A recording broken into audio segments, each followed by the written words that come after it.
इसी में आ गए भाई हमारी जाति। अरे अब हम यहूदा के गोत्र के हैं, यही हमारा गोत्र है, एक ही जाति है।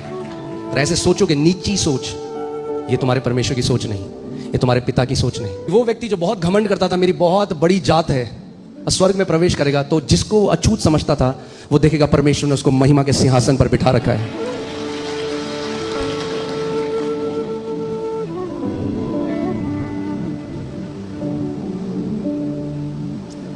वचन कहता है अब अगर हमें घमंड करना है तो हम एक बात में घमंड करेंगे कि हम यहोवा को जानते हैं, हम मसीह को पहचानते हैं। यही एकमात्र कारण है जिस पे अब हम घमंड कर सकते हैं।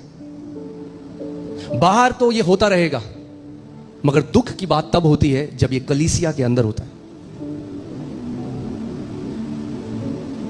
अरे तुम पंजाबी, हम भी पंजाबी, आओ यहां साथ में बैठे हैं। अरे तुम मलयाली, हम भी मलयाली, आओ साथ में बैठे हैं। अरे कोई मलयाली पंजाबी नहीं, एक परिवार हो आप मसीह में।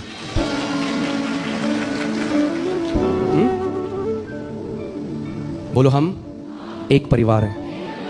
मगर जब तक अपनी जाति को ऊपर रखोगे, कभी भी मसीह का जो महिमा का धन है उसे पहचान नहीं पाओगे। समझ में नहीं आएगा ये क्या, क्यों नहीं परमेश्वर प्रकाशन खोल रहा, क्यों नहीं मेरा जीवन बदल रहा। प्रभु कहेगा क्योंकि तू मिट्टी की तरह सोच रहा है अभी भी। उसका वचन कहता है, सो प्रभु कह रहा है कि तुम्हारा सोचने का नजरिया, तुम्हारा सोच, तुम्हारे विचार, मेरे विचार एक जैसे नहीं है। मेरी और तुम्हारी गति में और मेरे और तुम्हारे सोच विचारों में आकाश और पृथ्वी का अंतर है।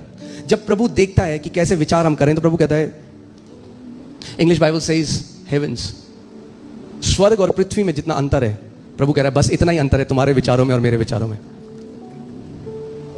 मगर याद रखना, हमारे जो विचार हैं वो क्या बनते हैं, हमारे शब्द।